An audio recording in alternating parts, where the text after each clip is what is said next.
Good afternoon. I am Akshaya. I had an All India rank of 2627 in the year 2020. And now I am doing third year MBBS in AIMS Nagpur.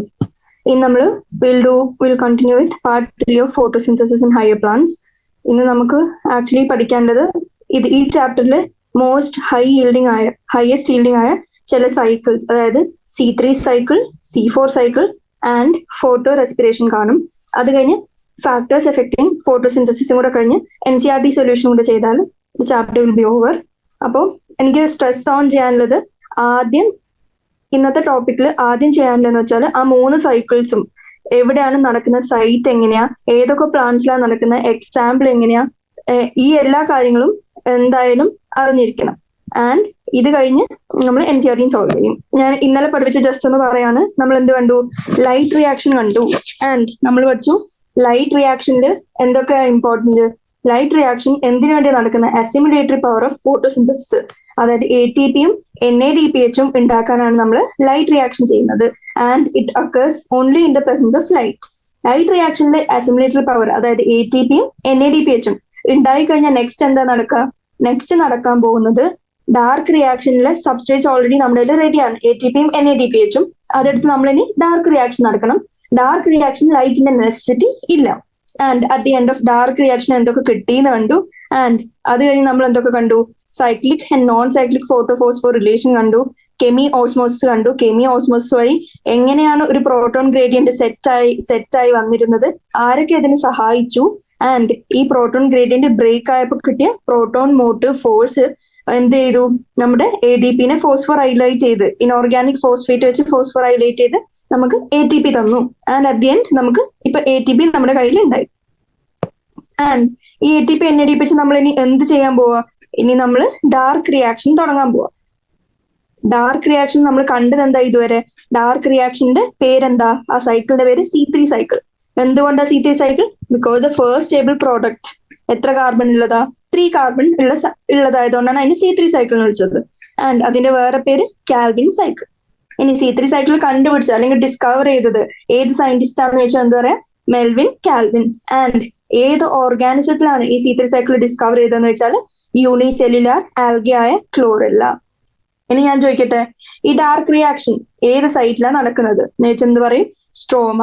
സ്ട്രോമയിൽ നടക്കാൻ കാരണം എന്താ? എന്തെങ്കിലും ഒരു facilitating factor അല്ലെങ്കിൽ എന്തെങ്കിലും ഒരു complex ഉണ്ടാകുന്നതുകൊണ്ടാണല്ലോ സ്ട്രോമയിൽ dark reaction നടക്കുന്നത്. ആ ഫെസിലിറ്റേറ്റ് ചെയ്യുന്ന മെയിൻ സാധനം എന്താ? Rubisco, which is the most abundant protein. Rubisco എങ്ങനെ? The most abundant protein in whole of biosphere. Whole of biosphere most abundant protein കണ്ടു. അതാണ് റുബിസ്കോ. ഇനി നമ്മൾ ഒരു കാര്യം കൂടി ശ്രദ്ധിച്ചു. റുബിസ്കോ ആക്ച്വലി എങ്ങനെയാ? ബൈ ഫങ്ഷണൽ ആണ്. ബൈ ഫങ്ഷണൽ ആന്ന് വെച്ചാൽ അതിന് എന്തൊക്കെ ആക്ടിവിറ്റി ഉണ്ട്? കാർബോക്സിലേസ് ആക്ടിവിറ്റി ഉണ്ട്, ഓക്സിജനേസ് ആക്ടിവിറ്റി ഉണ്ട്. 2 നിറങ്ങൾ കാണിക്കും. കാർബൺ ഡൈ ഓക്സൈഡ് കിട്ടുമ്പോൾ എങ്ങനെ റുബിസ്കോ പതുക്കെ കാർബോക്സിലേസ് ആക്ടിവിറ്റി കാണിച്ച് കാർബൺ ഡൈ ഓക്സൈഡിന്റെ കൂടെ ജോയിൻ ചെയ്യും. ഇനി അതേമാതിരി ഓക്സിജനേസ്, ഓക്സിജന്റെ പ്രസൻസിൽ റുബിസ്കോ RUBP ആരുടെ കൂടെ ജോയിൻ ചെയ്യും? ഓക്സിജന്റെ കൂടെ ജോയിൻ ചെയ്ത് ഓക്സിജനേസ് ആക്ടിവിറ്റി കാണിക്കും. ഇനി നമ്മൾ C3 സൈക്കിൾ പഠിക്കുന്നത് എങ്ങനെ RUBP CO2യുടെ കൂടെ കമ്പൈൻ ചെയ്ത് കാർബോക്സിലേസ് ആക്ടിവിറ്റി കാണുമ്പോഴാണ്. അതേമാതിരി ഓക്സിജനേസ് ആക്ടിവിറ്റി കാണിക്കുന്ന സൈക്കിളിനെ നമ്മൾ എന്ത് വിളിച്ചു? ഫോട്ടോ റെസ്പിറേഷൻ എന്ന് വിളിച്ചു. ഇനി അടുത്ത പോയിന്റ് എന്താന്ന് വെച്ചാൽ കാൽവിൻ സൈക്കിൾ അഥവാ C3 cycle discovered by Melvin Calvin in unicellular algae named chlorella. ഈ കാൽവിൻ സൈക്കിൾ കാണാണ്. കാൽവിൻ സൈക്കിൾ എന്താ ചെയ്യാൻ നമുക്കറിയാം. ഫസ്റ്റ് സ്റ്റെപ്പ് RUBPയും കാർബൺ ഡൈ ഓക്സൈഡും കാർബോക്സിലേസ് ആക്ടിവിറ്റി കാണിക്കുന്നുണ്ട്. റുബിസ്കോയുടെ സഹായത്തോടു കൂടി അവർ ജോയിൻ ചെയ്യും. ആൻഡ് നമുക്കറിയാം ഉണ്ടാവേണ്ട, അതായത് നമ്മുടെ ഇന്റൻഡഡ് പ്രോഡക്റ്റ് എന്താ? C6H12O6. നമുക്കറിയാം ഈ C6H12O6 എത്ര കാർബൺ ഉണ്ട്? 6 കാർബൺ ഉണ്ട്. അപ്പോ നമുക്ക് ഒരു സൈക്കിളിൽ, ഒരു കാൽവിൻ സൈക്കിളിൽ ഒരു CO2 മാത്രമേ നമുക്ക് യൂട്ടിലൈസ് ചെയ്യാൻ പറ്റുള്ളൂ. C6 ഉണ്ടാക്കണമെങ്കിൽ നമുക്ക് അപ്പൊ എത്ര കാൽവിൻ സൈക്കിൾ റൺ ചെയ്യേണ്ടി വരും? നമുക്ക് 6 കാൽവിൻ സൈക്കിൾ റൺ ചെയ്യേണ്ടി വരും. എന്തിന്? ഒരു ഗ്ലൂക്കോസ് മോളിക്യൂൾ ഉണ്ടാക്കാൻ. ഇനി നമ്മള് RUBPന്റെ ഫുൾ ഫോം എന്താ? Ribulose 1,5 bisphosphate. ഇനി നമ്മൾ സൈക്കിൾ കാണാൻ പോവാണ്. ഹെഡിങ് കൊടുക്കാം, C3 സൈക്കിൾ. ഈ സൈക്കിൾ ഫസ്റ്റ് എന്താ സംഭവിക്കുക? നമുക്കറിയാം ഞാൻ ആക്ച്വലി ഒരു സിസ് H12O6 ഉണ്ടാക്കുന്ന സൈക്കിളാണ് പറയുന്നത്. അപ്പൊ നമുക്കറിയാം എത്ര പ്രാവശ്യം ഒരു സൈക്കിൾ റൺ ചെയ്യണം, അതായത് 6 ടൈംസ് CO2, അതായത് 6 CO2, 6 ടൈംസ് കാൽവിൻ സൈക്കിൾ നടക്കുമ്പോൾ 6 CO2 പ്ലസ് 6 RuBp. ഈ RuBp എത്ര കാർബൺ ആണെന്ന് ഞാൻ ജസ്റ്റ് പറയാം. അതൊരു 5 കാർബൺ കമ്പൗണ്ട് ആണ്. ഇതിനെന്താ പറ്റുക, ആരുടെ സഹായത്തോടെ, റുബിസ്കോയുടെ സഹായത്തോടുകൂടി കാർബോക്സിലേഷൻ നടക്കും. കാർബോക്സിലേഷൻ നടന്ന് ഉണ്ടായി വരുന്ന പ്രോഡക്റ്റ് എന്താ, ഫസ്റ്റ് പ്രോഡക്റ്റ് നമുക്കറിയാം. ഫസ്റ്റ് സ്റ്റേബിൾ പ്രോഡക്റ്റിന് എത്ര കാർബൺ ഉണ്ടാവും നമുക്കറിയാം, C3 സൈക്കിൾ, അതായത് 3 കാർബൺ ഉള്ള ഒരു സാധനമാണ്. ഈ 3 കാർബണിന്റെ പേരെന്താ, ഫോസ്ഫോഗ്ലിസറിക് ആസിഡ്. ഫോസ്ഫോഗ്ലിസറിക് ആസിഡ് വിത്ത് 3 കാർബൺ. ഇതിനെ നമുക്ക് ട്രയോസ് ഫോസ്ഫേറ്റ് എന്ന് വിളിക്കാൻ വേണമെങ്കിൽ, അല്ലെങ്കിൽ ട്രയോസ് ഷുഗർ എന്ന് വിളിക്കാം. ആൻഡ് നെക്സ്റ്റ് എന്ത് നടക്കാൻ പോകുന്നത്, ഇത് 1,3 ഡൈഫോസ്ഫോഗ്ലിസറിക് ആസിഡ് ആക്കും. ഡൈഫോസ്ഫോഗ്ലിസറിക് ആസിഡ് എങ്ങനെ, ATPനെ എടുത്ത് ADP പ്ലസ് ഇൻഓർഗാനിക് ഫോസ്ഫേറ്റ് ആക്കിയിട്ട്, ഇനി 3 ഫോസ്ഫോഗ്ലിസറിക് ആസിഡ് എന്തായി, 1,3 ഡൈഫോസ്ഫോഗ്ലിസറിക് ആസിഡ്. എങ്ങനെ, ഒരു ഫോസ്ഫേറ്റ് കൂടി, ആ ഫോസ്ഫേറ്റ് എവിടെ നിന്ന് വന്നു നമുക്കറിയാം, ATP എന്ന് വന്നു. ATP ബ്രേക്ക് ഡൗൺ ചെയ്തപ്പോൾ ആ ഫോസ്ഫേറ്റ് എടുത്ത് നമുക്ക് PG ഒക്കെ കൊടുത്തു, ഈ പ്രോഡക്റ്റ് ഉണ്ടായി. ഇനി അടുത്ത പ്രോസസ് എന്താന്ന് വെച്ചാൽ റിഡക്ഷൻ നടക്കാൻ പോവാണ്. റിഡക്ഷൻ ഓഫ് ആസിഡിന്റെ റിഡക്ഷൻ നടക്കും. ആസിഡിന്റെ റിഡക്ഷൻ നമുക്കറിയാം പ്രോഡക്റ്റ് എന്തായിരിക്കും, ഫോസ്ഫോഗ്ലിസർ ആൽഡിഹൈഡ് ആയിരിക്കും. അതിന് നമ്മൾ PGA എന്ന് എഴുതാണ്. അതായത് ആസിഡ് റെഡ്യൂസ് ചെയ്ത് എന്തുണ്ടാവും, ആൽഡിഹൈഡ് ഉണ്ടാവും. അതെല്ലാവർക്കും അറിയാം. ഇനി റിഡക്ഷന് ഫെസിലിറ്റേറ്റ് ചെയ്യാൻ ആര് വരും, NADPH വന്ന് NADP പ്ലസ് H+ ആവും. അങ്ങനെ റിഡക്ഷൻ നടന്ന് PGA ഉണ്ടായി. ഇനി നമുക്കറിയാം ഇവിടെ നമ്മൾ 6 വെച്ചാ തുടങ്ങിയത്, 6 കാർബൺ ഡൈ ഓക്സൈഡും 6 RuBpയും. അപ്പൊ എത്ര PGA ഉണ്ടായി, ഇത് ബാലൻസ് ചെയ്യണമെങ്കിൽ എങ്ങനെ നമുക്ക് ഞാൻ പറഞ്ഞുതരാം. ഒരു സൈക്കിൾ ഒരു CO2 ഒരു RuBpയും വരും. അപ്പൊ ഒരു 6 കാർബൺ കമ്പൗണ്ട് അല്ലേ ഉണ്ടാവുന്നത്. ഒരു CO2ന് ഒരു കാർബൺ, ഒരു RuBpക്ക് 5 കാർബൺ. അപ്പൊ ഒരു 6 കാർബൺ കമ്പൗണ്ട് ഉണ്ടാവും. പക്ഷെ നമുക്കറിയാം എങ്ങനെ, ഒരു PGA എന്ന് പറയുന്നത് 3 കാർബൺ ആണ്. അപ്പൊ 6 ബാലൻസ് ചെയ്യാൻ നമുക്കറിയാം *2 ചെയ്യേണ്ടി വരും. അതായത് ഒരു കാർബൺ ഡൈ ഓക്സൈഡ് എടുക്കുമ്പോൾ നമുക്ക് 2 PGA കിട്ടും. കാരണം PGAക്ക് 3 കാർബൺ ആയതുകൊണ്ട്. ഇനി നമ്മൾ 6 എടുത്താൽ *6, അപ്പൊ നമുക്ക് എത്ര PGA കിട്ടും, ഇത് *6 ചെയ്താൽ നമുക്ക് എത്ര കിട്ടി, 12 കിട്ടി. 6 എടുക്കുമ്പോൾ 12 കിട്ടും. ഒരെണ്ണം എടുക്കുമ്പോൾ എത്ര കിട്ടും, 3 കിട്ടും എന്നറിയാം. അപ്പൊ 6 എടുക്കുമ്പോൾ എത്ര കിട്ടും, 12 കിട്ടി. ഇനി ഈ 12ൽ നിന്ന് എത്ര 1,3 ഡൈഫോസ്ഫോഗ്ലിസറിക് ആസിഡ് ഉണ്ടായി, 1,3 ഡൈഫോസ്ഫോഗ്ലിസറിക് ആസിഡ് ഉണ്ടായി. അപ്പൊ ആദ്യം എന്ത് കിട്ടി, ആദ്യം 3 ഫോസ്ഫോഗ്ലിസറിക് ആസിഡ് കിട്ടി. ആൻഡ് 3 ഫോസ്ഫോഗ്ലിസറിക് ആസിഡിന് ഒരു ഫോസ്ഫേറ്റും കൂടെ ആഡ് ചെയ്ത് ഫ്രം ATP 1,3 ഡൈഫോസ്ഫോഗ്ലിസറിക് ആസിഡ് ആയി. ഇനി ഇതിന്റെ എണ്ണം നമുക്കറിയാം 12 എണ്ണം ഉണ്ടെന്ന് അറിയാം. ഇനി ഈ 12 3PGA-നെ 1,3 ഡൈഫോസ്ഫോഗ്ലിസറിക് ആസിഡ് ആക്കണമെങ്കിൽ എത്ര ATP വേണം നമുക്കറിയാം, 12. അപ്പൊ ബാലൻസ് ചെയ്യുമ്പോൾ എങ്ങനെ കിട്ടി, ഇങ്ങനെ കിട്ടി. ഇനി ഇതേമാതിരി PGA ഉണ്ടായി. PGA എത്ര ഉണ്ടാവും, PGA-ലും സെയിം 3 കാർബൺ തന്നെയാണ്. ഞാൻ സൈഡിൽ എഴുതാം. ഇതും 3 കാർബൺ ആണ്, ഇതും 3 കാർബൺ ആണ്. അപ്പൊ ഇത് എത്ര എണ്ണം ഉണ്ടാവും, 12 എണ്ണം ഉണ്ടാവും. ഇതില് 6 സൈക്കിൾ കഴിയുമ്പോൾ 12 PGA നമ്മുടെ കയ്യിലുണ്ട്. ഇനി എന്താ സംഭവിക്കാന്ന് വെച്ചാല് ഇതിൽ നിന്ന് 2 PGA പുറത്തോട്ട് പോകും. ആൻഡ് ഈ സൈക്കിൾ പിന്നെ കണ്ടിന്യൂ ചെയ്യുന്നത് 10 PGA വെച്ചാണ്. ഇങ്ങനെ 10 PGA വെച്ച് സൈക്കിൾ കണ്ടിന്യൂ ചെയ്യും. നമുക്കറിയാം PGA എത്ര കാർബൺ ഉണ്ട്, 3 കാർബൺ. ഇനി എന്താ ഫോം ചെയ്യാൻ പോകുന്നത്, ഈ 10 PGA അടുത്തൊരു 5 കാർബൺ കമ്പൗണ്ട് ആയ എന്തുണ്ടാക്കും, റിബുലോസ് 5 ഫോസ്ഫേറ്റ് ഉണ്ടാക്കും. റിബുലോസ് 5 ഫോസ്ഫേറ്റ് ഉണ്ടാക്കി. അതിന് എത്ര കാർബൺ ഉണ്ടെന്ന് കണ്ടു, 5 കാർബൺ ഉണ്ട്. അങ്ങനെ നമുക്കറിയാം 10 PGA ഉണ്ടായി. 10 PGA ബാലൻസ് ചെയ്യുമ്പോൾ എത്ര, 3 × 10, ടോട്ടൽ എത്ര, 30 വേണം. ഇവിടെ നമുക്ക് 5 കാർബൺ ആണ്. ഇപ്പൊ 30 ആക്കാൻ ഇവിടെ എത്ര റിബുലോസ് 5 ഫോസ്ഫേറ്റ് ഉണ്ടായിട്ടുണ്ടാവണം, ബാലൻസ് ചെയ്യുമ്പോൾ നമുക്ക് കിട്ടും 6 റിബുലോസ് 5 ഫോസ്ഫേറ്റ് ഉണ്ടാവണം. ഇനി തിരിച്ച് നമ്മൾ ഉണ്ടായെടുത്തേക്കണം ഈ റിബുലോസ് 5 ഫോസ്ഫേറ്റ് റീജനറേറ്റ് ചെയ്ത് RUBP ആവണം.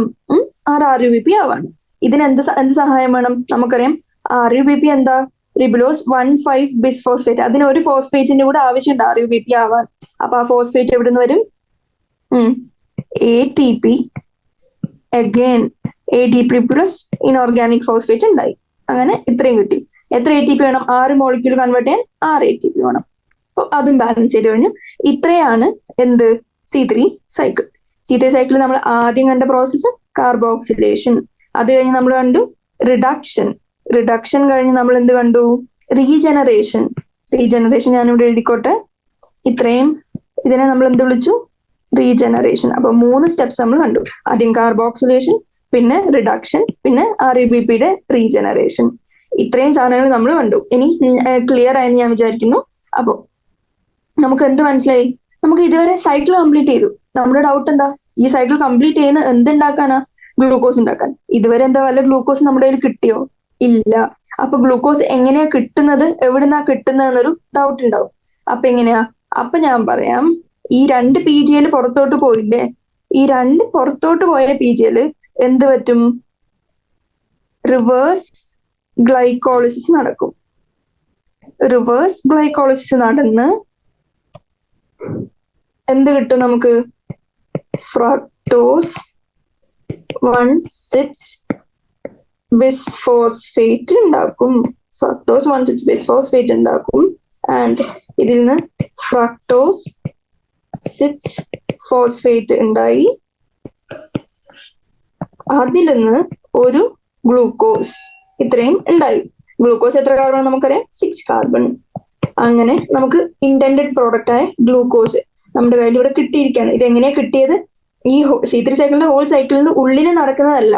എങ്ങനെ? ഈ 2 PGL പുറത്തോട്ട് പോയവിടം തൊട്ടാണ് നമ്മുടെ ഗ്ലൂക്കോസിന്റെ ഫോർമേഷൻ നടക്കുന്നത്. അതായത് നമ്മുടെ ഇന്റൻഡഡ് പ്രോഡക്റ്റിന്റെ ഫോർമേഷൻ നടക്കുന്നത്. ഇനി ഞാനൊരു ക്വസ്റ്റ്യൻ ചോദിക്കാം. First stable product of Calvin cycle എന്താ? First stable product of C3 cycle ചോദിച്ചാൽ എന്ത് പറയും? 3 കാർബൺ കമ്പൗണ്ട് ആയ 3 ഫോസ്ഫോഗ്ലിസറിക് ആസിഡ് ആണ്. 3 ഫോസ്ഫോഗ്ലിസറിക് ആസിഡ് ആണ്. ആൻഡ് ഇത്രയും കാര്യം നമ്മൾ പഠിച്ചു. ഇനി ഞാൻ NCERT പോവാണ്. കാൽവിൻ സൈക്കിളിന്റെ താഴെ എന്താ കൊടുത്തിരിക്കുന്നത്? Calvin cycle occurs where in all photosynthetic plants. C3 ആണോ C4 ആണോ പാത്രം അണ്ടർഗോ ചെയ്യണമെന്നൊന്നുമില്ല. എല്ലാ ഫോട്ടോസിന്തറ്റിക് പ്ലാന്റ്സിലും പ്ലാന്റ്സ് ഉണ്ടോ, ഫോട്ടോസിന്തസിസ് നടക്കുന്നുണ്ടോ, ഗ്ലൂക്കോസ് ഫോർമേഷൻ നടക്കണം. ഗ്ലൂക്കോസ് ഫോർമേഷൻ നടക്കുന്നുണ്ടോ, C3 സൈക്കിൾ നടന്നിരിക്കണം. അപ്പൊ ഓൾ ഫോട്ടോസിന്തറ്റിക് പ്ലാന്റ്സ്. ഇനി സ്റ്റെപ്സ് 3 സ്റ്റേജ് നമ്മൾ കണ്ടു. Carboxylation, reduction and regeneration. നമ്മൾ ഈ സൈക്കിൾ ഹോൾലി സൈഡിൽ ഓൾറെഡി കണ്ടിരിക്കുകയാണ്. ജസ്റ്റ് NCERT പടം വരച്ചൊക്കെ. ആൻഡ് ട്രയോസ് ഫോസ്ഫേറ്റ് നമ്മൾ ഡീറ്റെയിൽഡ് ആയിട്ടാണ് കണ്ടത്. എങ്ങനെ ട്രയോസ് ഫോസ്ഫേറ്റ് എങ്ങനെയൊക്കെ എന്തൊക്കെ ഉണ്ടായിട്ടാണ് ഫൈനലി സൂക്രോസ് അല്ലെങ്കിൽ സ്റ്റാർച്ച് ഉണ്ടായതെന്ന് നമ്മൾ സൈഡിൽ ഇപ്പൊ കണ്ടു. റിഡക്ഷൻ, റീജനറേഷൻ നമ്മൾ കംപ്ലീറ്റ് ചെയ്തു. ഇനി നമുക്കറിയാം ഉള്ളിലോട്ട് എന്തൊക്കെ എടുത്തിരുന്നു? The whole in and out. ആ ഒരു റെക്കോർഡ് എഴുതണമെങ്കിൽ നമുക്ക് എന്ത് കിട്ടും? ഉള്ളിലോട്ട് 6 CO2 അത് എടുത്തിരുന്നു. ആൻഡ് ATP നമുക്കറിയാം. ATP എത്ര എണ്ണം എടുത്തിരുന്നു? ഇവിടെ 12 ATP എടുത്തു. ഇവിടെ 6 ATP എടുത്തു. എല്ലാം കൂടി എത്രയായി? 18 ATP ആയി. അപ്പൊ നമ്മൾ ഉള്ളോട്ട് വേറെ എന്തെടുത്തു? എടുത്തത് 18 ATP. ആൻഡ് എത്ര NADPH എടുത്തു? നമുക്കറിയാം 12 NADPH എടുത്തു. ഇനി പുറത്തേക്ക് കിട്ടിയത് എന്താ? ഒരു ഗ്ലൂക്കോസ്, 18 ATP, 12 NADP. ഇത് ഈസിയാണ് ആക്ച്വലി. അപ്പൊ ജസ്റ്റ് ആ സൈക്കിൾ ഒന്നും കൂടി നോക്കിയാൽ നിങ്ങൾക്ക് മനസ്സിലാവും. ഇനി നമ്മൾ കാണാൻ പോകുന്നത് C4 പാത്വേ ആണ്. ഇനി C4 പാത്വേ പഠിക്കണമെങ്കിൽ നമ്മൾ C4 പ്ലാന്റ്സിനെ കുറിച്ച് പഠിക്കണം. C4 പ്ലാന്റ്സിന് NCERT പറയുന്നു എങ്ങനെ? ഒരു special type of leaf anatomy ഉണ്ട് which help them to do what? To tolerate higher temperatures and response to high light intensity. And അവർക്ക് ഫോട്ടോ റെസ്പിറേഷൻ അണ്ടർഗോ ചെയ്യുന്നില്ല. അതായത് ഫോട്ടോ റെസ്പിറേഷൻ എന്ന് വെച്ചാൽ RUBP oxygenase rubisco oxygenase activity കാണിച്ച് when RUBP combines with oxygen കിട്ടുന്നതാണ് photorespiration. അവര് ആ പ്രോസസ്സിൽ ലാക്ക് ചെയ്യുന്നു. കാരണം ഫോട്ടോ റെസ്പിറേഷൻ എക്സ്ട്രീംലി വേസ്റ്റ് ആണ്. കാരണം അതിന് ATP ഉണ്ടാവുന്നില്ല. നമുക്ക് വേണ്ട റോ മെറ്റീരിയൽസ് ആണെങ്കിൽ യൂസ്ഡ് അപ്പും ആവുന്നുണ്ട്. ആൻഡ് അതൊരു ബെനിഫിഷ്യൽ ആയിട്ടുള്ള പ്രോസസ് അല്ല. അപ്പൊ നമുക്ക് എന്താ മനസ്സിലായത്? C4 പ്ലാന്റ്സ് ഭയങ്കര ബുദ്ധിമാന്മാരാണ്. അവർക്ക് ഒരു special type of leaf anatomy ഉണ്ട്. അതുകൊണ്ട് തന്നെ അവർക്ക് ഹയർ ടെമ്പറേച്ചർ ടോളറേറ്റ് ചെയ്യാം. And high light intensity response കാണിക്കും, ഫോട്ടോ റെസ്പിറേഷൻ ഇല്ല, ആൻഡ് ഗ്രേറ്റർ പ്രൊഡക്ടിവിറ്റി. ഇതെങ്ങനെയാ നടക്കുന്നത്, എന്താ നടക്കുന്നതൊക്കെ നമ്മളിപ്പോ കാണും. അതെന്താന്ന് വെച്ചാല് ബണ്ടിൽ ഷീറ്റ് സെൽസ് എന്നാണ് സെൽസ് ഉണ്ട് ഈ പ്ലാന്റ്സിൽ. അത് ഞാൻ ആക്ച്വലി വരക്കാൻ പോയാൽ അതെങ്ങനെ ഇരിക്കും, സൈഡിൽ വരക്കാണ്. കാണുന്നത് എവിടെയാ, dry tropical regions. And total പ്ലാന്റ്സിന്റെ 1% ഓഫ് ടോട്ടൽ പ്ലാന്റ്സ് ആണ് ഈ C4 പ്ലാന്റ്സ് ഉണ്ടാവുക, കാരണം അത്രയും കുറവാണ്. ആൻഡ് ഇവനെ നമ്മൾ എന്ത് വിളിച്ചു, മോസ്റ്റ് പ്രൊഡക്റ്റീവ് പ്ലാന്റ്സ് എന്ന് വിളിച്ചു. ഇനി എക്സാമ്പിൾ കാണുകയാണെങ്കിൽ ഡൈക്കോട്ടില് ആരൊക്കെ, അമരാന്തസ്, ചീനോപോഡിയം, ഡൈക്കോട്ടിന്റെ എക്സാമ്പിൾ. മോണോകോട്ട് കാണുകയാണെങ്കിൽ എന്തൊക്കെ വരും, മേസ്, ഷുഗർ കെയിൻ, സോർഗമിന് വേറെ പേര് ജോവർ. ഇത്രയും ഉണ്ട്. ഇനി ഇവരുടെ സ്പെഷ്യാലിറ്റി എന്താ, അവർക്കൊരു സ്പെഷ്യൽ അനാറ്റമി ഉണ്ട്, ക്രാൻസ് അനാറ്റമി. എന്റെ ഡയഗ്രാം ഓർത്ത് വെക്കാൻ രീതി എങ്ങനെയാ, അതൊരു ക്രൗൺ പോലെ അല്ലെങ്കിൽ റീത്ത് പോലെ നമ്മൾ കുറെ ഫ്ലവേഴ്സ് വെച്ച് റൗണ്ട് ആയിട്ട് അറേഞ്ച് ചെയ്യുന്ന ഒരു സ്ട്രക്ചർ ആണ്, അനാറ്റമിയാണ് അവരുടേത്. അതെങ്ങനെ നമുക്ക് വരക്കാം,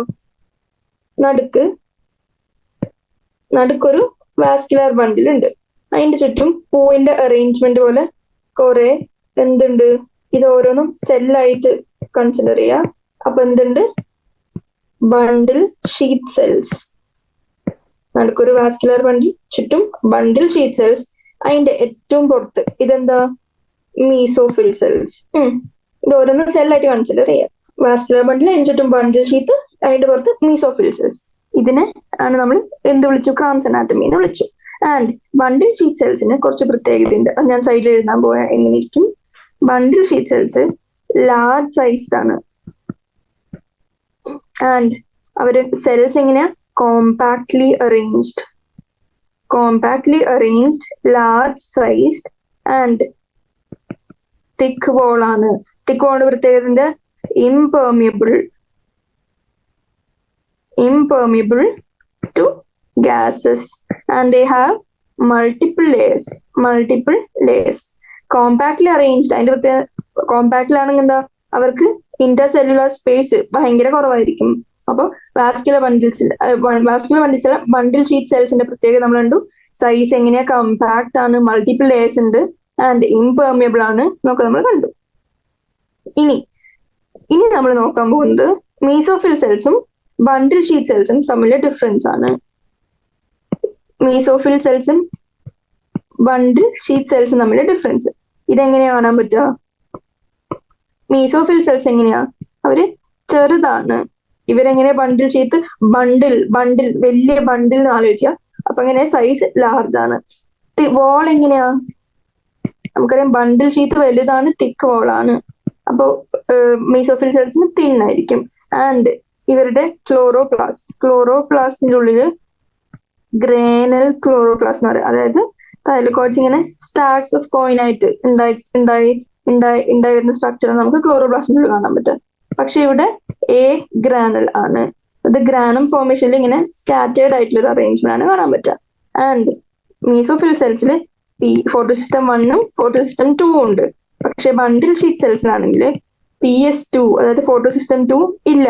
രണ്ടും ഉള്ളത് കൊണ്ട് തന്നെ ഇതിന് സൈക്ലിക്കും നോൺ സൈക്ലിക്കും ഇറ്റിഎസും നടക്കും. പക്ഷെ ഇവിടെ എന്തേ ഉള്ളൂ, ഓൺലി സൈക്ലിക്. ആൻഡ് ഇവിടെ എങ്ങനെയാ, ഓക്സിജൻ യൂട്ടിലൈസ് ചെയ്യാനുള്ള കപ്പാസിറ്റി ഉണ്ട്, പക്ഷെ ഇവിടെ ഓക്സിജൻ എടുക്കില്ല. ആൻഡ് ഇവരുടെ സ്ട്രോമ എങ്ങനെയാ, സ്ട്രോമയില് റുബിസ്കോ ആബ്സെന്റ്. പക്ഷെ ഇവരുടെ ബണ്ടിൽ ഷീത്തിന്റെ സ്ട്രോമയില് റുബിസ്കോ എങ്ങനെയാ, പ്രസന്റ്. ആൻഡ് ഇവരുടെ സൈറ്റോപ്ലാസത്തിൽ എന്തുണ്ട്, പെപ് കേസ്. റുബിസ്കോ പോലെ തന്നെ വേറൊരു എൻസൈമാണ് പെപ് കേസ് ഉണ്ട്. പക്ഷെ ബണ്ടിൽ ഷീറ്റ് സെൽസിൽ പെപ് കേസ് ആബ്സെന്റ്. അപ്പൊ നമ്മള് മീസോഫിൽ സെൽസും ബണ്ടിൽ ഷീറ്റ് സെൽസിന്റെയും ഒരു ഓവറോൾ ഡിഫറൻസസ് കണ്ടു. ഇനി നമ്മൾ കാണാൻ പോകുന്നത് C4 സൈക്കിളിനെ പറ്റിയാണ്. നമ്മൾ ഓൾറെഡി C3 സൈക്കിൾ കണ്ടു. ഇനി വരുന്നത് C4 സൈക്കിൾ. C4 സൈക്കിളിന്റെ വേറെ പേര് hatch and slack pathway. hatch and slack pathway അല്ലെങ്കിൽ C4 cycle. C4 cycle ഇത്രയും നമ്മൾ പറഞ്ഞ എന്തിനാ? C4 സൈക്കിളിന്റെ ബേസിക് നോളജ് ഉണ്ടാക്കാനാണ്. C4 സൈക്കിൾ എങ്ങനെയാണ് നടക്കുന്നത്? ഒരു ഡയഗ്രാമാറ്റിക് റെപ്രസെന്റേഷൻ കാണിച്ചാല് ഇത് മീസോഫിൽ സെൽസ് ആണെന്ന് വിചാരിക്കും. നമുക്കറിയാം മീസോഫിൽ സെൽസ് തിൻ വോൾഡ് ആണ്, സ്മോൾ ആണ്, ഇതൊക്കെ നമുക്കറിയാം. ഇനി നമ്മൾ ബണ്ടിൽ ഷീറ്റ് വരക്കാൻ പോവാണ്. ബണ്ടിൽ ഷീറ്റ് എങ്ങനെയാ? തിക്ക് വോൾഡും ലാർജ് സൈസ്ഡും ആണ്. ബണ്ടിൽ ഷീറ്റ് വരച്ചു. അപ്പൊ മേലത്തത് മീസോഫിൽ സെൽ ആണെങ്കിൽ താഴത്തെ bundle sheath cell. MC4 mesophyll cell എന്ന് വിചാരിക്കാം. ഇനി നടക്കാൻ പോകുന്ന ആദ്യം നമ്മുടെ മീസോഫിൽ സെല്ല് എങ്ങനെ പുറത്തുനിന്ന് CO2 എടുക്കും. CO2 എടുത്ത് ഫോസ്ഫോ ഈനോൾ പൈറുവേറ്റ് എന്ന് പറഞ്ഞൊരു 3 കാർബൺ കമ്പൗണ്ടുമായിട്ട് ജോയിൻ ചെയ്ത് ആദ്യം ഓക്സാലോ അസിറ്റിക് ആസിഡ് ഉണ്ടാക്കും. ഫസ്റ്റ് സ്റ്റേബിൾ പ്രോഡക്റ്റ് ഏതാ? Oxalo acetic acid which is A 4 carbon compound. അതുകൊണ്ട് നമ്മൾ C4 സൈക്കിൾ എന്ന് വിളിച്ചു. ആൻഡ് ഈ ഓക്സാലോ അസിറ്റിക് ആസിഡ് അടുത്തത് എന്തുണ്ടാക്കും? മാലിക് ആസിഡ് ഉണ്ടാക്കും. മാലിക് ആസിഡ് അല്ലെങ്കിൽ അസ്പാർട്ടിക് ആസിഡ് ഉണ്ടാക്കും. ഇതും 4 കാർബൺ തന്നെ ആയിരിക്കും. ആൻഡ് ഈ മാലിക് ആസിഡ് അല്ലെങ്കിൽ അസ്പാർട്ടിക് ആസിഡിന്റെ ട്രാൻസ്പോർട്ട് നടക്കും എങ്ങോട്ടേക്ക്? Bundle sheath സെല്ലിലേക്ക്.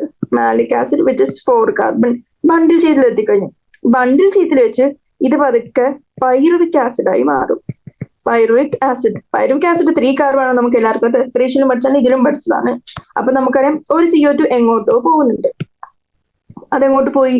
CO2 ഇവോൾവ് ആയി. ആൻഡ് പൈറുവിക് ആസിഡ് കണ്ടിന്യൂ ചെയ്യുകയാണെങ്കിൽ ഈ പൈറുവിക് ആസിഡ് പിന്നെയും മീസോഫിൽ സെൽസിലേക്ക് തിരിച്ച് ട്രാൻസ്പോർട്ടഡ് ആവും. Pyruvic acid which is 3 carbon transported ആയി.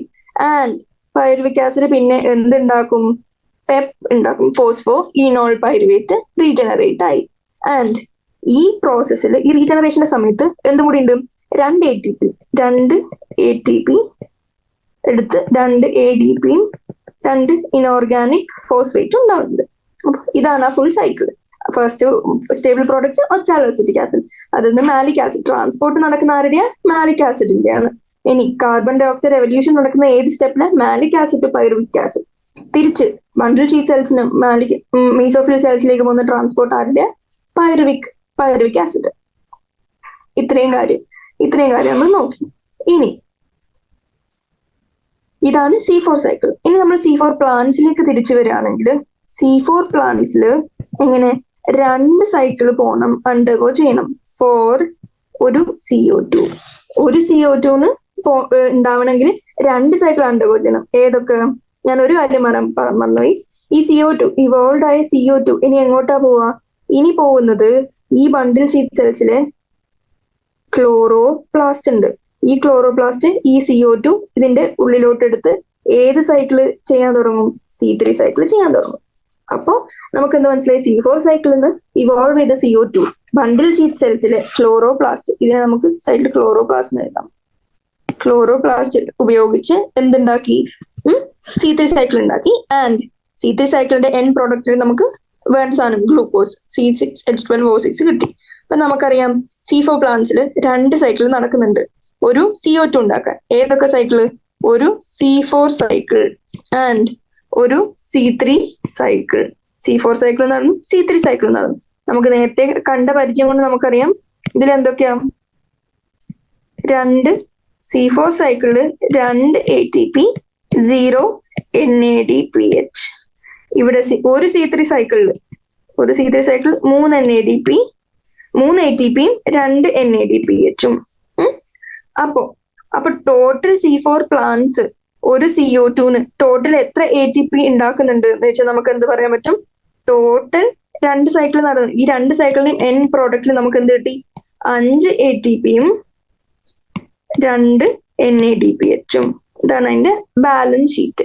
ഇനി അപ്പോ ഇത് ഞാൻ ഇത്രയും കാര്യം പറഞ്ഞത് ഒരു CO2 കണക്കിനാണ്, അതായത് ഒരു CO2 കാര്യത്തില്.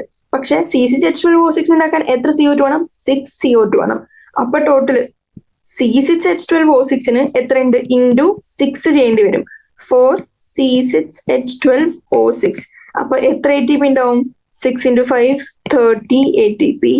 And 6 × 2 12 NADPH. ഇത്രയും കാര്യം നോട്ട് ചെയ്യാം. ഇനി ഞാൻ ഒരു ക്വസ്റ്റ്യൻ ചോദിക്കാം, എത്ര എക്സ്ട്രാ ATP ആണ് C4 പ്ലാന്റ്സ് കൺസ്യൂം ചെയ്യുന്നത് in comparison to C3 plant? ഒരു ഗ്ലൂക്കോസിന് വേണ്ടി സെയിം എമൗണ്ട്, അതായത് ഒരു ഗ്ലൂക്കോസിന് വേണ്ടി C4 പ്ലാന്റ്സ് എത്ര എക്സ്ട്രാ ATP യൂട്ടിലൈസ് ചെയ്യുന്ന ചോദിച്ചാൽ എന്താ പറയാം? നമുക്കറിയാം ഒരു CO2 2 ATP ആണ് എക്സ്ട്രാ വേണ്ടത്. അപ്പോ C6H12O6 × 6 അല്ലേ, 2 ATP × 6 12 ATP. ഇത്രയും കാര്യം നമ്മൾ നോട്ട് ചെയ്യാം. ഇനി നമ്മൾ ഓൾറെഡി സ്പെഷ്യാലിറ്റി പറഞ്ഞു C4 പ്ലാന്റ്സിന്റെ, carbon dioxide stress tolerate ചെയ്യാം. കാരണം എന്താ, അവർക്ക് പെപ്കേസ് ആക്ടിവിറ്റി ഉണ്ട്. പെപ്കേസ് ആക്ടിവിറ്റി ഹൈലി എഫിഷ്യന്റ് ആണ് and high affinity for CO2 ഉണ്ട്. പെപ്കേസിന്റെ പ്രത്യേകത എന്താ? നല്ല എഫിഷ്യന്റ് ആണ്. ഓക്സിജനൈസ് ആക്ടിവിറ്റി റുബിസ്കോ അണ്ടർഗോ ചെയ്ത പോലെ ഇവിടെ അണ്ടർഗോ ചെയ്യില്ല. And high affinity for CO2. And വേറൊരു പ്രത്യേകത എന്താ? Carbon dioxide concentrating mechanism എങ്ങനെ നമുക്കിങ്ങനെ കോൺസെൻട്രേറ്റ് ചെയ്യുന്നതുകൊണ്ട് ഗുണം C3 സൈക്കിൾ അണ്ടർഗോ ചെയ്യാൻ എളുപ്പമാണ്. നമ്മളിവിടെ കണ്ടു. ഈ രീതിയിൽ carbon dioxide concentrating mechanism കൂടി C4 പ്ലാന്റ്സിനുണ്ട്. അതുകൊണ്ടാണ് C4 പ്ലാന്റ്സ് കുറച്ചും കൂടി സുപ്പീരിയർ ആയിട്ട് C4 പ്ലാന്റ്സിന്റെ സ്പെഷ്യാലിറ്റി എന്ന് പറയാൻ ഇത് രണ്ടും പറയാം. കാരണം ഫസ്റ്റ് പോയിന്റ്, അവര് ടോളറേറ്റ് ചെയ്യും എന്ത്? Carbon dioxide stress. And അവര് അടുത്ത എന്താ? ഹൈ ടെമ്പറേച്ചർ ടോളറൻസ് ഉണ്ട്. ആൻഡ് നമ്മൾ നേരത്തെ ഓൾറെഡി ഡിസ്കസ് ചെയ്തു, ഹൈ ലൈറ്റ് ഇന്റൻസിറ്റി. ആൻഡ് അവർക്ക് ഒരു പ്രത്യേകതയും കൂടി ഉണ്ട്, എന്ത്? Tolerate water stress. എങ്ങനെ വാട്ടർ സ്ട്രെസ് ടോളറേറ്റ് ചെയ്യാൻ? തിക്ക് ക്യൂട്ടിക്കിളും സങ്കൺ സ്റ്റൊമേറ്റയും ഉള്ളതുകൊണ്ട് തന്നെ അവർക്ക് ടോളറേറ്റ് ചെയ്യാൻ പറ്റും. ആൻഡ് അടുത്ത പോയിന്റ് എന്താ? അവർക്ക് ക്രാൻസ് അനാറ്റമി ഉണ്ട്. To prevent water loss and efficient use of വാട്ടറും വാട്ടർ ലോസ് പ്രിവെന്റ് ചെയ്യാൻ ക്രാൻസ് അനാറ്റമി സഹായിക്കും. ആൻഡ് സെലൈനിറ്റി, അതായത് ഹൈ സോൾട്ട്, സോയില് ഹൈ സോൾട്ട് ഉണ്ടെങ്കിൽ C4 പ്ലാന്റ്സിന് അതൊരു പ്രശ്നമല്ല. കാരണം അവർക്ക് ടോളറേറ്റ് ചെയ്യാനുള്ള കപ്പാസിറ്റി ഉണ്ട്. കാരണം അവർക്ക് ഓൾറെഡി ഉള്ളിൽ high amount of organic acids ഉണ്ട്. ആൻഡ് ഓർഗാനിക് ആസിഡ് ഉള്ളതുകൊണ്ട് അവർ വാട്ടർ ഗെയിൻ ചെയ്യും from soil. High amount of organic acid ഉണ്ടെങ്കിൽ എങ്ങനെയാ? അവര് വാട്ടർ ഗെയിൻ ചെയ്യും ഫ്രം സോയിൽ. അങ്ങനെ അവർക്ക് സെലൈനിറ്റി, സ്ട്രെസ് ടോളറേറ്റ് ചെയ്യാൻ പറ്റും. അപ്പൊ നമ്മൾ C4 പ്ലാന്റ്സിന്റെ ആൻഡ് ഏറ്റവും ഇമ്പോർട്ടന്റ് ഞാൻ പറയാൻ വിട്ടുപോയി, അവർക്ക് നോ ഫോട്ടോ റെസ്പിറേഷൻ എന്ന പ്രോസസ്സും അവർക്ക് ഇല്ല. ആൻഡ് ആകൊരു ലിമിറ്റേഷൻ എന്താന്ന് വെച്ചാൽ നമുക്ക് എന്താ പറ്റുക, C4 പ്ലാന്റ്സിന് ആകെ ഒരു ലിമിറ്റേഷൻ ലോ ടെമ്പറേച്ചർ സെൻസിറ്റിവിറ്റി ഉണ്ട്. കുറച്ച് ടെമ്പറേച്ചർ സെൻസിറ്റിവിറ്റി ലോ ആണ്, പക്ഷെ ലോ ടെമ്പറേച്ചറിനോട് സെൻസിറ്റിവിറ്റി കൂടുതലാണ്. എങ്ങനെ? ലോ ടെമ്പറേച്ചറിനോട് സെൻസിറ്റിവിറ്റി കുറച്ച് കൂടുതലാണ്, ഹൈ ടെമ്പറേച്ചറിന് നല്ല ടോളറൻസ് ഉണ്ട്. അപ്പൊ അതൊരു അതിന്റെ ഡ്രോബാക്ക് ആയിട്ട് പറയാം. ബാക്കിയൊക്കെ സ്പെഷ്യാലിറ്റി ആണ് അല്ലെങ്കിൽ അഡ്വാൻറ്റേജസ് ആണ്. C4 പ്ലാന്റ്സിന്റെ സ്പെഷ്യാലിറ്റി ഞാൻ ഇത്രയും പോയിന്റ്സിൽ എങ്ങനെ കൺക്ലൂഡ് ചെയ്തു. ഇനി ഇതെന്താ? Diagrammatic representation of C4 cycle. C4 cycle നമുക്കറിയാം ഇവിടെ ഒരു C3 സൈക്കിളും കൂടി ഉള്ളിൽ വരുന്നുണ്ട്. ആൻഡ് അടുത്ത പോയിന്റ് എന്താണെന്ന് വെച്ചാൽ ഫോട്ടോ റെസ്പിറേഷൻ എന്താന്ന് കാണും.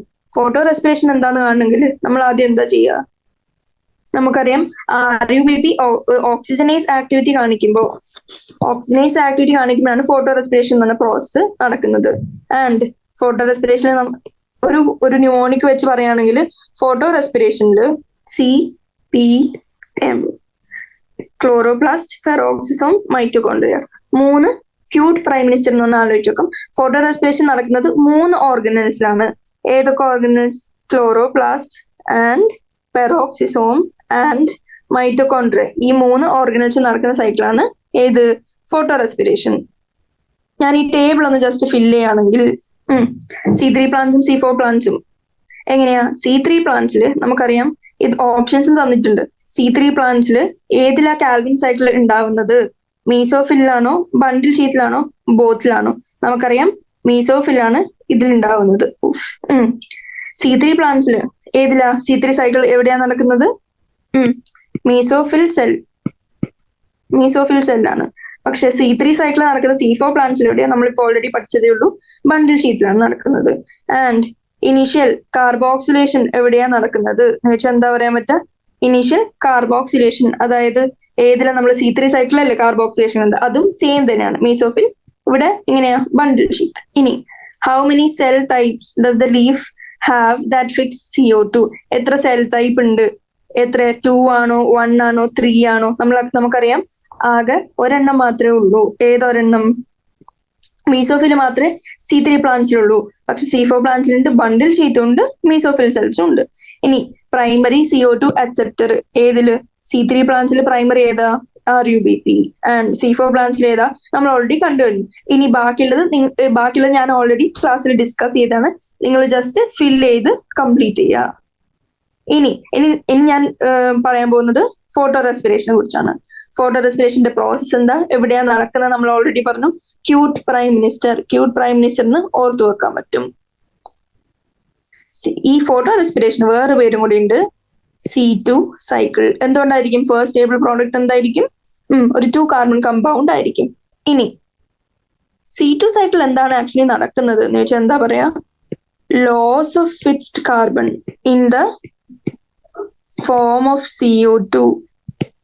CO2യുടെ ഫോമിൽ ഓൾറെഡി ഫിക്സ്ഡ് കാർബൺ ലോസ് ആയിക്കൊണ്ടിരിക്കുകയാണ് ഇൻ പ്രസൻസ് ഓഫ് ലൈറ്റ്. ഇനി ഏതൊക്കെ കണ്ടീഷൻസിലാണ് ഫോട്ടോ റെസ്പിറേഷൻ നടക്കാന്ന് ചോദിച്ചാൽ എന്തൊക്കെ പറയും? നമുക്ക് പറയണം ഹൈ, നമ്മളിപ്പോ പറയുന്നത് photorespiration, high light intensity and low CO2 concentration and high oxygen കോൺസെൻട്രേഷനിൽ എന്തുണ്ടാവും? റുബിസ്കോ ഓക്സിജനൈസ് ആക്ടിവിറ്റി കാണിക്കും. ആൻഡ് കൂടുതൽ ഓക്സിജനുമായിട്ട് RUBP കമ്പൈൻ ചെയ്യുമ്പോൾ ഇതുണ്ടാവും. ആൻഡ് ഇതൊരു വേസ്റ്റ്ഫുൾ സൈക്കിളാണ്. എങ്ങനെ? ഇതൊരു വേസ്റ്റ്ഫുൾ സൈക്കിളാണ്. കാരണം എന്താ? ഇതില് ATPയോ NADPHോ ഒന്നും ഉണ്ടാവുന്നില്ല, ഒരു തരത്തിൽ അസിമിലേറ്ററി പവർ ഉണ്ടാവുന്നില്ല. പിന്നെ എന്തിനാ അത് ചെയ്യുന്നത്? അത് വേസ്റ്റ് അല്ല ആക്ച്വലി പ്ലാന്റ്സിന്. ആൻഡ് ഇവിടെ എങ്ങനെയാ? Carbon is suppose to be fixed. Carbon dioxide fixed ആണ് പ്ലാന്റ്സിന്റെ ആവശ്യം. പക്ഷെ ഇവിടെ ഗെറ്റിംഗ് ലോസ്റ്റ്. നമ്മളിവിടെ ഓൾറെഡി പറഞ്ഞിരുന്നു എങ്ങനെ? Loss of fixed carbon in the form of CO2 ആണ് ഈ C2 സൈക്കിൾ അല്ലെങ്കിൽ ഫോട്ടോ റെസ്പിറേഷനിൽ നടക്കുന്ന organelles cute prime minister, chloroplast, peroxisome, mitochondria. ഇനി ആ സൈക്കിൾ നമുക്ക് NCERT കൊടുത്തില്ല, അത്ര ഇമ്പോർട്ടന്റ് ഇല്ല. പക്ഷെ ജസ്റ്റ് ഇത്രയും അറിഞ്ഞിരിക്കാം എന്ത്, ഏതൊക്കെ ഓർഗനൽസിലാണ് നടക്കുന്നത്. ആൻഡ് അതിന്റെ സ്റ്റാർട്ടിങ് എങ്ങനെ? RUBP ഓക്സിജനുമായിട്ട് കമ്പൈൻ ചെയ്യും. RUBP ഓക്സിജനുമായിട്ട് കമ്പൈൻ ചെയ്ത് 2-ഫോസ്ഫോഗ്ലിസറിക് ആസിഡ് ഉണ്ടാവും. ആൻഡ് ഈ 2-ഫോസ്ഫോഗ്ലിസറിക് ആസിഡ് എന്തൊക്കെ ഉണ്ടാക്കും? അതൊക്കെ സ്റ്റെപ്പ് ബൈ സ്റ്റെപ്പ് ഓരോ അടുത്തടുത്ത സാധനങ്ങൾ ഉണ്ടാക്കാൻ പോകും. ആൻഡ് ഗ്ലൈക്കോലേറ്റ് ഉണ്ടാവും. ആൻഡ് ഗ്ലൈക്കോലേറ്റ് പതുക്കെ ഗ്ലയോക്സിലേറ്റ് ഉണ്ടാവും. ഗ്ലയോക്സിലേറ്റ് ഗ്ലൈസീൻ ഉണ്ടാവും. ഗ്ലൈസീന് സെറീൻ ഉണ്ടാവും. സെറീന് പിന്നെ ആദ്യം ഗ്ലിസറേറ്റ് ആൻഡ് അഗൈൻ ഏതുണ്ടാവും? ഗ്ലിസറിക് ആസിഡ് ഉണ്ടായി ഫൈനലി ഉണ്ടാവും. ആൻഡ് പക്ഷെ ഈ സൈക്കിളിൽ എന്തൊക്കെ? ATPയും NADPH ഒന്നും ഉണ്ടാവുന്നില്ല. ആൻഡ് ബാക്കിയുള്ള കുറെ സാധനങ്ങൾ കൺസംഷനും ആവുന്നുണ്ട്. ATP ആണെങ്കിലും എങ്ങനെ? ATP അല്ല, കാർബൺ ആണെങ്കിലും ഫിക്സ്ഡ് കാർബൺ നമുക്ക് എങ്ങനെയാ? ലോസ് ആവുന്നുണ്ട് CO2ന്റെ ഫോമില്. കാരണം ഈ കാർബൺ ലോസ് ആവുന്ന സ്റ്റെപ്പ് ഏതാന്ന് വെച്ചാൽ നമുക്ക് പറയാൻ പറ്റണം. അത് ഇമ്പോർട്ടന്റ് ആണ്. ഗ്ലൈസീൻ ടു സെറീൻ ആവുന്ന സ്റ്റെപ്പ് അറ്റ് ഏത് ഓർഗനിൽ നടക്കുന്നത്? മൈറ്റോകോൺഡ്രിയയിൽ നടക്കുന്ന ഗ്ലൈസീൻ ടു സെറീൻ സ്റ്റെപ്പിലാണ് എന്ത് നടക്കുന്നത്? കാർബൺ ഡൈ ഓക്സൈഡ് ലോസ്റ്റ് ആവുന്നത്. ഇത് ഓർഡറിലാണ്. ആദ്യം ക്ലോറോപ്ലാസ്റ്റ്, പിന്നെ പെറോക്സോം, പിന്നെ മൈറ്റോകോൺഡ്രിയ. ഇങ്ങനെ ഒരു സൈക്കിൾ പോലെ C2 സൈക്കിൾ നടന്നു. ആൻഡ് ഫസ്റ്റ് സ്റ്റേബിൾ പ്രോഡക്റ്റ് എന്താ? One phosphoglycolate which is a 2 carbon compound. First stable product നമുക്കറിയാം 2 കാർബൺ കമ്പൗണ്ട് ആണ്. അതുകൊണ്ടാണ് അതിനെ C2 സൈക്കിൾ എന്ന് വിളിക്കുന്നത്. അതിന്റെ പേര് ഫോസ്ഫോഗ്ലൈക്കോലേറ്റ്, 1-ഫോസ്ഫോഗ്ലൈക്കോലേറ്റ്. ഇത്രയും കാര്യങ്ങൾ നമ്മൾ കണ്ടു. ഫോട്ടോ റെസ്പിറേഷൻ കഴിഞ്ഞു. ഇനി factors affecting photosynthesis. Factors affecting rate of photosynthesis just എങ്ങനെ സമറൈസ് ചെയ്യാൻ പറഞ്ഞാൽ ഞാൻ എന്തൊക്കെ ഉണ്ടെന്ന് പറയും. കുറച്ച് ഇന്റേണൽ അല്ലെങ്കിൽ പ്ലാന്റ് ഫാക്ടേഴ്സ് ഉണ്ട് ആൻഡ് കുറച്ച് എക്സ്റ്റേണൽ ഫാക്ടേഴ്സ് ഉണ്ട്. ഈ എക്സ്റ്റേണൽ ഫാക്ടേഴ്സ് എന്തൊക്കെയായിരിക്കും? കാർബൺ ഡൈ ഓക്സൈഡ് നമ്മൾ ഓൾറെഡി കണ്ടാണ്. ലൈറ്റ് വേണം ആൻഡ് ആഡിക്വേറ്റ് ഒപ്റ്റിമം ടെമ്പറേച്ചർ വേണം, വാട്ടർ വേണം. ഇനി ഇന്റേണൽ ഫാക്ടേഴ്സിൽ എന്തൊക്കെ എഴുതാൻ പറ്റും? ലീഫിന്റെ ഏജ്, എത്ര പ്രായമുണ്ട്, സൈസ്, നമ്പർ, ഓറിയന്റേഷൻ എങ്ങനെയാ, ഇത്രയും കാര്യങ്ങൾ ലീഫിന്റെ. ആൻഡ് നമ്പർ ഓഫ് ക്ലോറോപ്ലാസ്റ്റിലാണ് ക്ലോറോഫിൽ ഉള്ളത്, അപ്പൊ ക്ലോറോപ്ലാസ്റ്റിന് ഇമ്പോർട്ടൻസ് ഉണ്ട്. ആൻഡ് എത്ര മീസോഫിൽ സെൽസ് ഉണ്ട്, number of mesophyll cell, and അതിന്റെ chlorophyll content, and finally internal CO2 concentration. ഇത്രയും കാര്യങ്ങൾ ഇന്റേണൽ പ്ലാന്റ് ഫാക്ടേഴ്സ് ആണ്. ആൻഡ് എക്സ്റ്റേണൽ ഫാക്ടേഴ്സ് എന്തൊക്കെ? CO2, light, temperature, water. ഇനി ലൈറ്റിന്റെ കാര്യത്തിൽ ഇമ്പോർട്ടന്റ് പറയാൻ പറഞ്ഞാൽ ഞാൻ പറയും എന്തൊക്കെ പറയും? ലൈറ്റിന്റെ ക്വാളിറ്റി ഇമ്പോർട്ടന്റ് ആണ്, ഡ്യൂറേഷൻ ഇമ്പോർട്ടന്റ് ആണ്, ഇന്റൻസിറ്റി ഇമ്പോർട്ടന്റ് ആണ്. ഇന്റൻസിറ്റി എന്ന് വെച്ചാൽ മോസ്റ്റ് ഇമ്പോർട്ടന്റ് ഏതാന്ന് വെച്ചാൽ ഞാൻ പറയും ഇന്റൻസിറ്റി. കാരണം എന്താ? ഇന്റൻസിറ്റി എന്ന് വെച്ചാൽ എമൗണ്ട് അല്ലെങ്കിൽ നമ്പർ ഓഫ് ക്വാണ്ട അല്ലെങ്കിൽ ഫോട്ടോൺസ് ഇൻസിഡന്റ് എവിടെ? Per unit area. ലൈറ്റിന്റെ എത്ര ക്വാണ്ട ആണ് യൂണിറ്റ് ഏരിയയിൽ ഇൻസിഡന്റ്, അതിനെ നമ്മൾ ഇന്റൻസിറ്റി എന്ന് വിളിച്ചു. അതാണ് മോസ്റ്റ് ഇമ്പോർട്ടന്റ് ഫാക്ടർ, ലൈറ്റിന്റെ ഫാക്ടേഴ്സിന് ഏറ്റവും ഇമ്പോർട്ടന്റ്. ആൻഡ് എങ്ങനെ? ഡ്യൂറേഷൻ അല്ലെങ്കിൽ ഫോട്ടോ പീരീഡ് എന്ന് വെച്ചാൽ ലൈറ്റ് വന്ന് വീഴുന്ന ഡ്യൂറേഷൻ ഇമ്പോർട്ടന്റ് എങ്ങനെയാവുന്നത്? റേറ്റ് ഓഫ് ഫോട്ടോസിന്തസിസ് അല്ല, പക്ഷെ ഓവറോൾ പ്രോസസ്സിനാണ് ഡ്യൂറേഷൻ ഓഫ് ലൈറ്റ് ഇമ്പോർട്ടന്റ്. കാരണം നമുക്കറിയാം റേറ്റ് ഓഫ് ഫോട്ടോസിന്തസിസ് എന്ന് പറയാൻ പറ്റില്ല, കാരണം ഫോട്ടോസിന്തസിസ് മെയിൻലി ഡാർക്ക് റിയാക്ഷൻ ആണ്. ഡാർക്ക് റിയാക്ഷനിൽ ലൈറ്റിന് ആവശ്യമില്ല നമ്മൾ പറയുന്നു, പക്ഷെ ഓവറോൾ പ്രോസസ്സ്, അതായത് ലൈറ്റ് റിയാക്ഷന് ലൈറ്റ് നെസസറി ആണ്. അപ്പൊ അങ്ങനെയാകുമ്പോൾ ഓവറോൾ പ്രോസസ്സിന് ഇമ്പോർട്ടന്റ് ആണ്. ആൻഡ് ക്വാളിറ്റി എങ്ങനെയാ? ക്വാളിറ്റി ഫോട്ടോസിന്തറ്റിക്കലി ആക്റ്റീവ് റേഡിയേഷൻ 400 to 700 നാനോമീറ്ററില് വിസിബിൾ സ്പെക്ട്രത്തിലെ മാക്സിമം റെഡും ബ്ലൂവും മിനിമം ഗ്രീനും ആണ്. അങ്ങനെ ക്വാളിറ്റി ഡിസൈഡ് ചെയ്യുന്ന ഫാക്ടറാണ് ഫോട്ടോസിന്തറ്റിക്കലി ആക്റ്റീവ് റേഡിയേഷൻ ആയിരിക്കണം. ആൻഡ് ഒരു important sentence MCQ oriented importance sentence പറഞ്ഞാൽ light is rarely a limiting factor. കാരണം എന്താ? ലൈറ്റ് ഒരു ലിമിറ്റിംഗ് ഫാക്ടർ ആയിട്ട് റെയർ ആയിട്ട് കാണാനുള്ളൂ. കാരണം ലൈറ്റ് എല്ലായിടത്തും ഉള്ളതാണ് ആൻഡ് ആക്സസിബിലിറ്റിക്ക് പ്രശ്നമൊന്നുമില്ല. പക്ഷേ പ്രശ്നം വരുന്ന എവിടെയാ? ലിമിറ്റിംഗ് ഫാക്ടർ ആയിട്ട് വരുന്നത് ഷെയ്ഡി പ്ലാന്റ്സിലും plants under canopy of heavy ട്രീസിന്റെ അടിയിൽ വരുന്ന പ്ലാന്റ്സിന് ലൈറ്റ് അങ്ങനെ അവർക്ക് ലൈറ്റിന്റെ ആക്സസിബിലിറ്റി കുറവാണ്. അപ്പൊ അവർക്കൊരു ലിമിറ്റിംഗ് ഫാക്ടർ ആയിട്ട് വരും ആര്? Light. And for shady plants. And ഇനി എങ്ങനെയാ? ഇനി നമ്മൾ ഓൾറെഡി ഡിസ്കസ് ചെയ്തു ബ്ലാക്ക്മാന്റെ law of limiting factors important ആണ്. Blackman's law of limiting factor എന്താ പറയുന്നത്? For chemical process affected by more than one factor, its rate will be determined by the factor which is nearest to its minimal value. ഏറ്റവും കുറവുള്ള factor ആയിരിക്കും most important factor which can directly affect the process. അപ്പോൾ അതിന്റെ quantity just ഒന്ന് അങ്ങോട്ടും ഇങ്ങോട്ടും ആയാൽ ബാക്കിയുള്ളതിന്റെ consideration വലിങ്ങനെ എടുക്കാണ്ട് തന്നെ നമുക്ക് പറയാൻ പറ്റും ആ മിനിമൽ വാല്യൂ ഉള്ള സാധനത്തിനാണ് മാക്സിമം ഡിറ്റർമിനിങ് പവർ ഉള്ളത് ആ കെമിക്കൽ പ്രോസസ്സിന്റെ.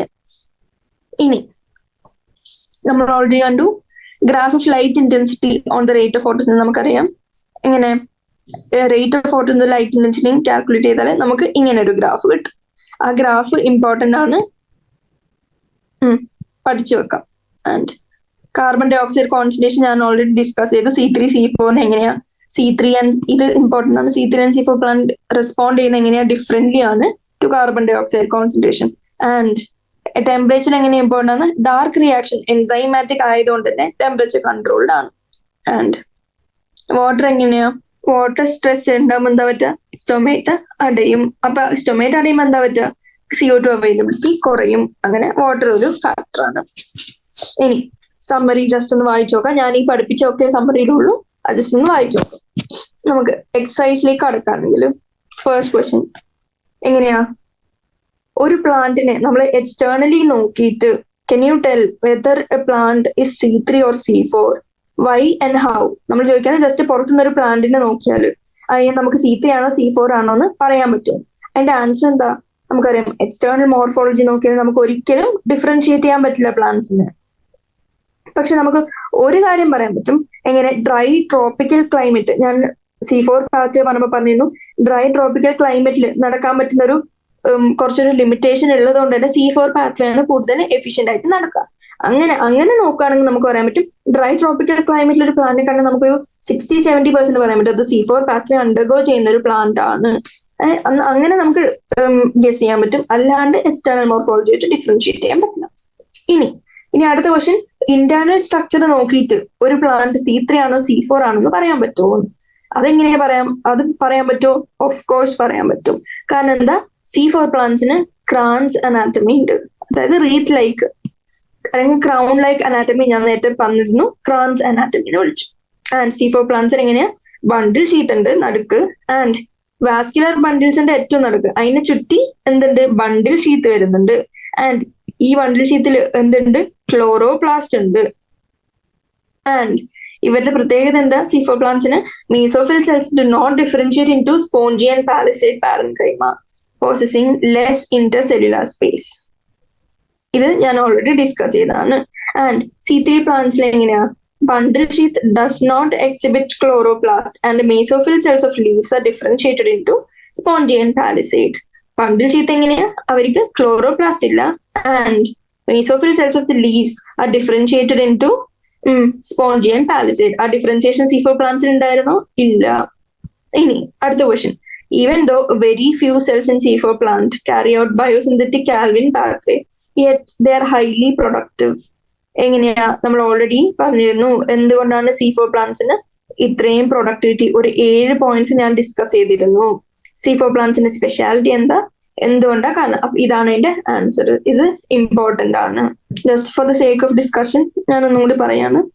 അവർക്ക് CO2 കോൺസെൻട്രേഷൻ ഇൻക്രീസ് ചെയ്യാൻ പറ്റും, rapid rate of carbon assimilation, and stomata അടച്ചിരുന്നാലും C4 പ്ലാന്റ്സിന് ഫോട്ടോസിന്തസിസ് പെർഫോം ചെയ്യാൻ പറ്റും.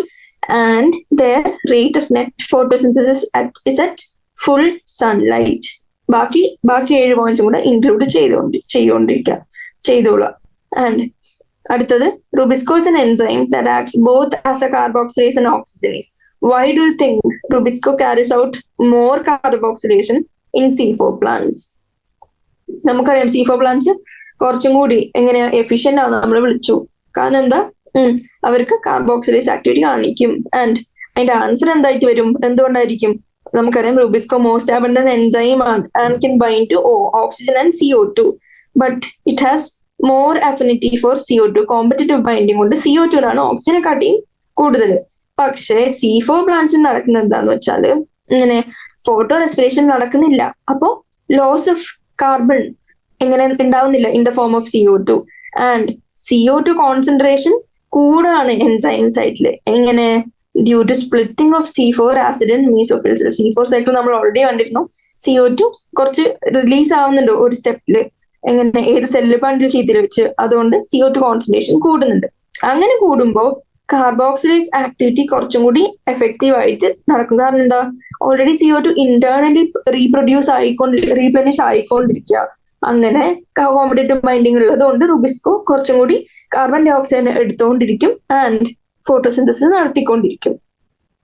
അടുത്ത question, suppose there were plants that had a high concentration of chlorophyll B but chlorophyll A lack ചെയ്തിരിക്കുന്ന plant. ഇനി അവർക്ക് ഫോട്ടോസിന്തസിസ് ക്യാരി ഔട്ട് ചെയ്യാൻ പറ്റുമോ? And why do plants have chlorophyll B and other auxiliary pigments? അത് പഠിപ്പിച്ചപ്പോൾ ഞാൻ പറയുന്നു, രാജാവ് ഒരു കിങ്ഡത്തിൽ എല്ലാ പണിയും എടുക്കില്ല. കാരണം അവർക്ക് എടുക്കാൻ പറ്റാത്ത അല്ലെങ്കിൽ ചെയ്യാൻ പറ്റാത്ത പണി നമ്മൾ ഡിവൈഡ് ചെയ്ത് ബാക്കിയുള്ള ഭടന്മാർക്കും മന്ത്രിമാർക്കും കൊടുക്കും. ഇനി അതേപോലെ തന്നെ ക്ലോറോഫിൽ A അബ്സോർബ് ചെയ്യാത്ത ലൈറ്റിന്റെ ഡിഫറെന്റ് വേവ് ലെങ്ത്സ് അബ്സോർബ് ചെയ്യാനാണ് ബാക്കിയുള്ള ആക്സസറി പിഗ്മെന്റ്സ്. അപ്പൊ അതിന് ആൻസർ എന്ത് വരും? Chlorophyll A is A reaction centre. അവരെന്താ ചെയ്യാ? സോളാർ എനർജീനെ കെമിക്കൽ എനർജി ആക്കും. ഇനി നമുക്ക് ഓൾറെഡി അറിയാം PS1 PS2 എങ്ങനെയാ വേവ് ലെങ്ത് അബ്സോർബ് ചെയ്യുന്നതെന്ന്. ആൻഡ് ക്ലോറോഫിൽ A ലാക്ക് ചെയ്ത് കഴിഞ്ഞാൽ നടത്താൻ പറ്റുമോ ഫോട്ടോസിന്തസിസ്? ഇല്ല. High concentration of chlorophyll B again ഒരു ആക്സറി പിഗ്മെന്റ് ആണ്. റിയാക്ഷൻ സെന്റർ ഇല്ലാണ്ട് ഒരു പ്രോസസ്സും നടക്കില്ല. കാരണം റിയാക്ഷൻ സെന്ററിലാണ് PS1 PS2 ഒക്കെ നടന്ന് ഹോൾ നോൺ സൈക്ലിക്കും സൈക്ലിക് ഫോട്ടോ ഫോസ്ഫോറിലേഷൻ ഒക്കെ നടക്കുന്നത്. അപ്പോൾ റിയാക്ഷൻ സെന്റർ ഇല്ലെങ്കിൽ അല്ലെങ്കിൽ ക്ലോറോഫിൽ എ ഇല്ലെങ്കിൽ എന്ത് പറ്റും? നടത്താൻ പറ്റില്ല ഫോട്ടോസിന്തസിസ് എഫക്റ്റീവ്ലി. ഇനി why is the color of a leaf kept in dark, frequently yellow or pale green? Which pigment do you think is more stable? എന്തുകൊണ്ടായിരിക്കും കളർ മാറുന്നത്? കാരണം ഡാർക്കിൽ വെച്ചാൽ അവർക്ക് ലൈറ്റ് അബ്സോർബ് ചെയ്യാൻ പറ്റില്ല. ലൈറ്റ് അബ്സോർബ് ചെയ്യാൻ പറ്റാണ്ട് വരുമ്പോൾ ഈ പിഗ്മെന്റ് ക്ലോറോഫിൽ എന്താവും? അതിന്റെ സ്റ്റെബിലിറ്റി ലൂസ് ചെയ്യും. സ്റ്റെബിലിറ്റി ലൂസ് ചെയ്യുമ്പോൾ അവർ കളർ ചേഞ്ച് വന്ന് അതൊക്കെ യെല്ലോ അല്ലെങ്കിൽ പെയിൽ ഗ്രീൻ ആവും. കാരണം നല്ല ഹൈലി സ്റ്റേബിൾ ക്ലോറോഫിലാണ് നല്ല green colour. And on the other hand, carotenoids found in all photosynthetic cells are more stable. എങ്ങനെ? കരോട്ടിനോയിഡ്സിനാണ് കുറച്ചുകൂടെ സ്റ്റേബിൾ. നമ്മൾ കരോട്ടിനോയിഡ്സിന്റെ വേറൊരു പേരുകൊണ്ട് വിളിച്ചത് ഷീൽഡിങ് പിഗ്മെന്റ്സ് എന്ന് വിളിച്ചിരുന്നു. ഷീൽഡ് പിഗ്മെന്റ്സ് അതെങ്ങനെയാ? നമ്മുടെ മെയിൻ പിഗ്മെന്റ് ആയ ക്ലോറോഫിലിന് ഫോട്ടോ ഓക്സിഡേറ്റീവ് ഡാമേജ് വരാണ്ടിരിക്കാൻ, അതായത് റിയാക്ഷൻ സെന്ററിനെ പ്രൊട്ടക്ട് ചെയ്യും ഫ്രം ഹൈ ലൈറ്റ് ഇന്റൻസിറ്റി. അതുകൊണ്ട് കരോട്ടിനോയിഡ്സ് മോർ സ്റ്റേബിൾ ആണ്. ഇനി അടുത്ത question. Look at the leaves of the same plant on the shady side and compare it with leaves on A Sunny side. അല്ലെങ്കിൽ സൺലൈറ്റിലും ഷെയ്ഡിലും വേറെ വേറെ plants വെച്ചാൽ അതിനെ കമ്പയർ ചെയ്താൽ ഏതിനായിരിക്കും കുറച്ചും കൂടി ഡാർക്കർ ഗ്രീൻ കളർ? ഇനി എന്തുകൊണ്ടാണ്? അതെങ്ങനെയാ? ഷെയ്ഡിലെ ലീഫിന് എന്താ പറ്റുക? In leaves in shade have more chlorophyll to carry out photosynthesis efficiently. പക്ഷേ എങ്ങനെയാ? Strong light, very high light intensity നമുക്കറിയാം orientation of chloroplast mesophyll cell irregular ആവും ആൻഡ് വെർട്ടിക്കലി അറേഞ്ച്ഡ് ആവും, അതായത് perpendicular to the walls. And very high light intensity ക്ലോറോപ്ലാസ്റ്റിന്റെ photo oxidation കൂടി നടക്കാനുള്ള chance ഉണ്ട്. അപ്പോ അങ്ങനെ വെക്കുമ്പോ നമുക്കറിയാം ഷെയ്ഡിലുള്ളതാണ് കുറച്ചും കൂടി ഡാർക്കർ ഇൻ കളർ അല്ലെങ്കിൽ dark green coloured due to എന്തുകൊണ്ട്? High concentration of chlorophyll. എന്താ? ഷെയ്ഡിൽ വെക്കുമ്പോൾ എന്താ പറ്റുക? High concentration of chlorophyll. Very strong light ഇന്റൻസിറ്റിയിൽ എന്താ പറ്റുക? ഓറിയന്റേഷൻ മാറും ആൻഡ് കുറച്ച് ഫോട്ടോ ഓക്സിഡേറ്റീവ് ഡാമേജിന്റെ സാധ്യത ഒക്കെ കൂടുതലാണ്. ഇനി കമ്പയർ ചെയ്യാനാണ്. എങ്ങനെ? C3 C4 പാത്ത് ഞാൻ ഓൾറെഡി ഇതൊക്കെ ഡിസ്കസ് ചെയ്താണ്. നോട്ട്സിലും ഞാൻ എഴുതിയിരുന്നു. C3 C4 പാത്വേന്റെ ഡിഫറൻസ് എന്താ? ആദ്യത്തെ CO2 acceptor RUBP, C4 PEP and first stable product നമുക്കറിയാം ഏതാ? ഫോസ്ഫോഗ്ലിസറിക് ആസിഡും C4 ഓക്സാലോഅസറ്റേറ്റും ആണ്. ആൻഡ് C3 പാത്വേ മീസോഫിൽ സെൽസിൽ നടക്കും ആൻഡ് C4 പാത്വേ മീസോഫിലും ബണ്ടിൽ ഷീറ്റിലും നടക്കും. C3 പാത്വേയില് rate of carbon dioxide assimilation slow ആണ്. പക്ഷെ C4 പാത്വേയില് ഹൈലി എഫിഷ്യന്റ് ആയതുകൊണ്ട് തന്നെ ഫാസ്റ്റ് ആയിരിക്കും. സൈക്ലിക്കും നോൺ സൈക്ലിക്കിനെയും ഡിഫറൻസും ഞാൻ പറഞ്ഞതാണ്. എങ്ങനെ? സൈക്ലിക് PS1 നടക്കും. അതിൽ ആക്റ്റീവ് റിയാക്ഷൻ സെന്റർ എങ്ങനെയായിരിക്കും? ആക്റ്റീവ് റിയാക്ഷൻ സെന്റർ P700 ആയിരിക്കും ആൻഡ് ഓൺലി ATP മാത്രമേ ഉണ്ടാവുന്നുള്ളൂ. ഓക്സിജൻ എവല്യൂഷൻ ഇല്ല. ആൻഡ് ഇലക്ട്രോൺ ട്രാൻസ്പോർട്ട് സൈക്ലിക്, ആ പേര് പോലെ തന്നെ ലിറ്ററൽ മീനിങ്ങിൽ നോക്കുകയാണെങ്കിൽ സൈക്ലിക് മാനറിലാണ് നടക്കാം. നോൺ സൈക്ലിക്കില് PS1 PS2 ഉണ്ട്. ആക്റ്റീവ് റിയാക്ഷൻ സെന്റർ ഏതാ? P680 ആൻഡ് P700 കൂടി ഇൻവോൾവ് ആണ് നോൺ സൈക്ലിക്. അതുകൊണ്ടാണ് അതിനെ Z സ്കീം എന്ന് വിളിച്ചത്. ആൻഡ് അവര് എന്തൊക്കെ ഉണ്ടാക്കും? ATP ഉണ്ടാക്കും, NADPH ഉണ്ടാക്കും.